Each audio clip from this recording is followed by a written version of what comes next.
Hello दोस्तों, welcome to our YouTube channel dear Balaji classes by Balaji sir. चलिए हम आपको 11th के दूसरे पार्ट को पढ़ा रहे हैं। 2-3 पेज का एक पार्ट हम बना चुके हैं वीडियो, आप उसको देखे रहिए। 11th और 12th यहाँ लिखा गया है। इसमें केवल 11th वालों को नोट्स बनाना है, केवल 12th वालों को थोड़ा सा समझना है। 10 मिनट का वीडियो मात्र आप समझ लीजिए। कई बच्चे वीडियो केवल नोट्स बना रहे, वीडियो नहीं समझ रहे, बहुत गलती कर रहे हैं। ठीक है, वीडियो जरूर समझिए। द्रव्य जो स्थान घेरता है तथा जिसमें भार होता है वह द्रव्य या पदार्थ कहलाता है। जो वस्तु या जो सामान स्थान घेरता है तथा जिसमें भार होता है वह द्रव्य या क्या कहलाता है? वह द्रव्य या क्या कहलाता है भैया? पदार्थ कहलाता है। द्रव्य की 3 अवस्थाएं हैं, एक ठोस और दूसरा मेरा द्रव और तीसरा गैस। ठोस, द्रव और गैस। चौथी और 5वीं अवस्था भी है। चौथी अवस्था जो है मेरा प्लाज्मा है और 5वीं अवस्था बोस आइंस्टाइन कंडेंसेट है। तो ये जो सॉलिड है, सॉलिड सबसे पहले हम सॉलिड के बारे में समझते हैं। ठोस का आयतन तथा आकार निश्चित होता है। ठोस का आयतन तथा आकार दोनों क्या होता है? निश्चित होता है। ऐसा क्यों निश्चित होता है ठोस का आयतन तथा आकार? क्योंकि इसके अणु जो होते हैं पास पास होते हैं। इनके अणु क्या होते हैं? पास पास होते हैं और इनके अणु अधिक पास पास होने के कारण इनके अंदर आकर्षण बल अधिक होता है। एक अणु दूसरे अणु से ये बंधे रहते हैं, ठीक है, अंतरालों का आकर्षण बल द्वारा। इसी कारण जो होता है इनका आयतन और आकार दोनों क्या होता है? निश्चित होता है। जैसे लोहा हुआ, लकड़ी हुआ, पत्थर हुआ, बर्फ हुआ आदि। लोहा, लकड़ी, पत्थर आदि। इसको हमारा द्रव का आयतन तो निश्चित रहता है परंतु आकार अनिश्चित रहता है। उसका आयतन तो फिक्स रहता है। जैसे कि हम आधा लीटर दूध ले लिए तो आधा लीटर दूध रहेगा, लेकिन अब गिलास के आकार, गिलास में डालेंगे तो गिलास के आकार का शेप ले लेगा। अगर हम पन्नी में रखेंगे तो पन्नी के आकार का शेप ले लेगा। अगर हम थाली में रखेंगे तो थाली के आकार का शेप ले लेगा। जिस भी पात्र में रखते हैं उसका आकार ले लेता है, ठीक है, परंतु आकार अनिश्चित रहता है। उसका आयतन निश्चित है। जैसे दल हुआ, दूध हुआ, तेल हुआ, मरकरी आदि, ये सब है। गैस का आयतन तथा आकार निश्चित नहीं होते, दोनों अनिश्चित होते हैं। दोनों क्या होते हैं? अनिश्चित। जैसे वायु, हाइड्रोजन, अमोनिया आदि, ये जिस पात्र में रखे जाते हैं उस पात्र की दीवारों में टक्कर मारते हैं।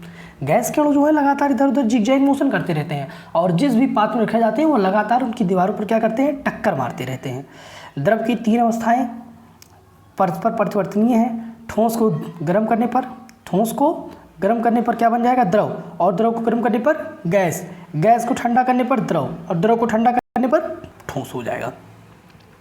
चलिए, द्रव का वर्गीकरण, क्लासिफिकेशन ऑफ मैटर। 11th वालों को नोट्स बनाना है, 12th वालों को केवल इसे पढ़ना है, केवल एक बार वीडियो देखना है और दिमाग में फिट हो जाएगा।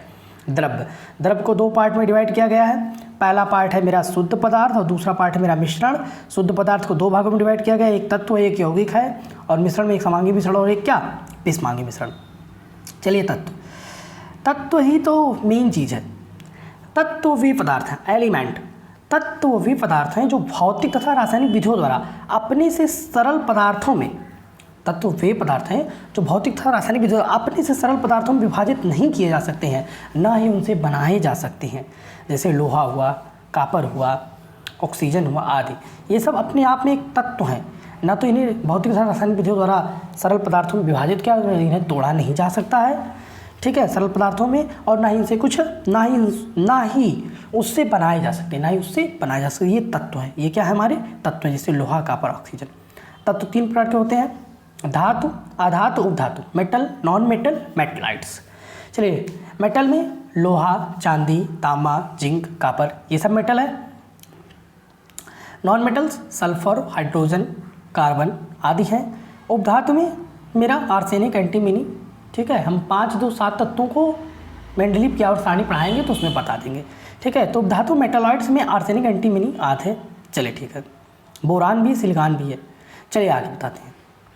धातु वे तत्व हैं जिनमें निम्नलिखित गुण पाए जाते हैं। सबसे पहले धनायन बनानी प्रवृत्ति, उनके अंदर धनायन बनानी प्रवृत्ति होती है।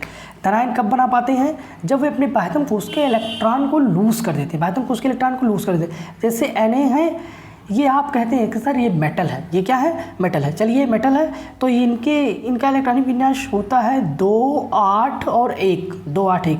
ये एक इलेक्ट्रॉन त्याग करके Na पॉजिटिव बनाते हैं, तो इसलिए धनायन बनाने की प्रवृत्ति रखते हैं। धात्विक चमक, इसमें लोहे जैसी चमक होती है, धात्विक चमक होती है। उच्च उष्मा चालकता, इनकी उष्मा चालकता उच्च होती है। उच्च विद्युत चालकता, इसमें विद्युत भी प्रभावित किए जा सकते हैं। ऑक्साइडों की भास्मिक प्रकृति है। आघात वर्धनता मानी से पीटने ये फैलता है। तन्यता मतलब इसे तार के रूप में खींचा जाए तो ये फैलता जाता है। सुगठता माने ये पीटने पर टूटता नहीं है। सुगठता माने पीटने पर ये टूटता नहीं है। अधातुओं के प्रमुख गुण निम्न है। धातु का वो गुण था, ये हमारा क्वालिटी जो धातु की थी, और ये अधातु ऋणायन बनाने की प्रवृत्ति रखते हैं। अधातु जितने भी होते हैं सब ऋणायन बनाने की प्रवृत्ति रखते हैं। अधातु भंगुर होते हैं। भंगुर मतलब उसमें पीटा जाता है तो वो टूट जाते हैं पार्ट में। इनके ऑक्साइड अम्लीय तथा उदासीन, अम्लीय या क्या होते हैं, उदासीन होते हैं। उपधातु वे तत्व हैं जिनके गुण धातुओं तथा अधातुओं के दोनों के बीच के होते हैं, जैसे आर्सेनिक, एंटीमनी आदि है। बोरान भी है, सिलिकॉन भी है, हम आपको बता देंगे। चलिए आगे बताते हैं। 2 या 2 से अधिक धातुओं अथवा धातु तथा अधातु के समांग मिश्रण को मिश्र धातु या एलॉय कहते हैं। मिश्र धातु या क्या कहते हैं, एलॉय कहते हैं। यौगिक सभी लोग जानते हैं, बहुत दिन से पढ़ रहे हैं। यौगिक वे पदार्थ हैं जो 2 या 2 से अधिक तत्वों के रासायनिक संयोग से बनते हैं तथा जिनमें उनके अवयव तत्वों की परमाणु संख्या का अनुपात नियत रहता है। जैसे H2O एक यौगिक है। H2O एक क्या है, यौगिक है। तो H2O एक यौगिक क्यों है, थोड़ा सा समझने का प्रयास करिए। H2O एक यौगिक है, इनमें अनुपात निश्चित रहता है। इसमें 2 भाग हाइड्रोजन है और 1 भाग ऑक्सीजन है, तो 2:1 है। 2:1 है, 2 अनुपात हाइड्रोजन है। तो इसमें क्या उसने कहा था, अनुपात नियत रहता है, इसीलिए ये क्या है, एक यौगिक है। लेकिन अगर अनुपात नियत नहीं रहता तो वो मिश्रण हो जाता है। देखिए मिश्रण में वे द्रव्य जो 2 या 2 से अधिक द्रव्यों के किसी भी अनुपात में मिला देने पर, जैसे नमक चीनी को किसी अनुपात में मिला दिए, बनते हैं, उन्हें मिश्रण कहते हैं। उन्हें क्या कहते हैं, मिश्रण। लेकिन जो चीज़ फिक्स है वो क्या है, जैसे NH3 अमोनिया। तो अमोनिया में नाइट्रोजन 1 पार्ट है, हाइड्रोजन 3 पार्ट है, तो वही हिसाब से वो मेरा यौगिक है, लेकिन ये मेरा क्या है, मिश्रण। जैसे नमक और चीनी का मिश्रण। मिश्रण 2 प्रकार का होता है, समांगी मिश्रण होमोजीनियस मिक्सचर, और विषमांगी मिश्रण हेट्रोजीनियस मिक्सचर। चलिए समांगी मिश्रण आप जानते ही हैं, जिस मिश्रण के दोनों भाग जो हैं समान अवस्था में हो उन्हें समांगी मिश्रण कहते हैं, संगठन समान हो, और जो एक दूसरे से भिन्न हो वो क्या है, विषमांगी मिश्रण है। वो क्या है, विषमांगी मिश्रण है। समांगी मिश्रण को विलयन भी कहते हैं। समांगी मिश्रण को क्या कहते हैं, विलयन कहते हैं। अब आगे देखते हैं भौतिक गुणधर्म। पदार्थ के वे गुण जिनके निरीक्षण या मापन में उनकी पहचान, संगठन, संरचना व गुणधर्मों में कोई परिवर्तन नहीं होता है, भौतिक गुणधर्म कहलाते हैं। क्या कहलाते हैं, भौतिक गुणधर्म। जैसे रंग हुआ, गंध हुआ, क्वथनांक हुआ, गलनांक हुआ, घनत्व, ये सब भौतिक गुणधर्म। ये सब क्या है, भौतिक गुणधर्म है। रासायनिक गुणधर्म, पदार्थ के वे गुणधर्म जिनके फलस्वरूप उनके संगठन, संरचना तथा गुणधर्म परिवर्तित हो जाते हैं, रासायनिक गुणधर्म कहलाते हैं। जैसे संरचना, अनुपात चेंज करने पर उनके गुण क्या हो जाएंगे, चेंज हो जाएंगे। चलिए आगे, मापन। मात्रात्मक निरीक्षण को क्या कहते हैं, मापन कहते हैं। मात्रात्मक निरीक्षण को क्या कहते हैं, मापन कहते हैं।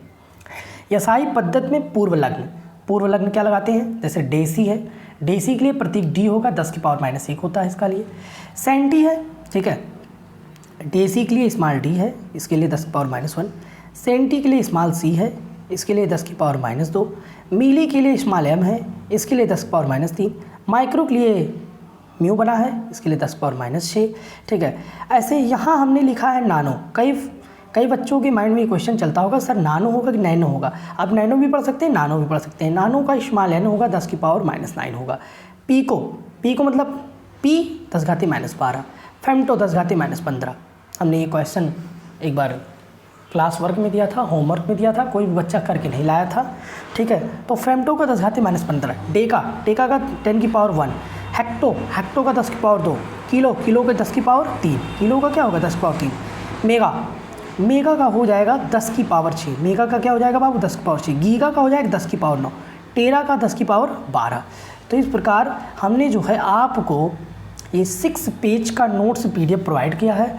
और आप मेरी एक बात को समझिए, वीडियो को स्टार्ट से लेकर अंत तक देखिए, जिससे कि PDF में आप समझ जाएं। और दूसरा चीज़, हम जल्द ही लाइव केमिस्ट्री क्लास पढ़ाएंगे, आप उसको पूरा देखेंगे, जिससे कि आपको काफ़ी चीज़ें समझ में आने लगेंगी। ठीक है, और जो है आप जो है अपने दोस्तों को सब्सक्राइब करना और शेयर करना ना भूलें। उनसे बताएं कि इस चैनल को सब्सक्राइब करें और शेयर करें, जिससे अधिक से अधिक लोग जुड़ पाएँ।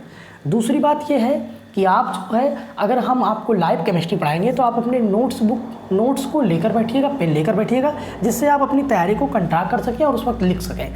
कई बच्चे ऐसा होता है उसके स्क्रीनशॉट को ले लेते हैं, स्क्रीनशॉट ले लिया बहुत अच्छी बात है, लेकिन स्क्रीनशॉट को आप पढ़ते नहीं हैं, वो बाद में फिर डिलीट हो जाता है। तो इसलिए जब आप नोट्स बनाएंगे तो आपकी तैयारी लगातार कंप्लीट चलेगी। ठीक है, तो इसी बात के साथ अपनी बातें को हम विराम देते हैं। धन्यवाद, आप लगातार जुड़े रहिए।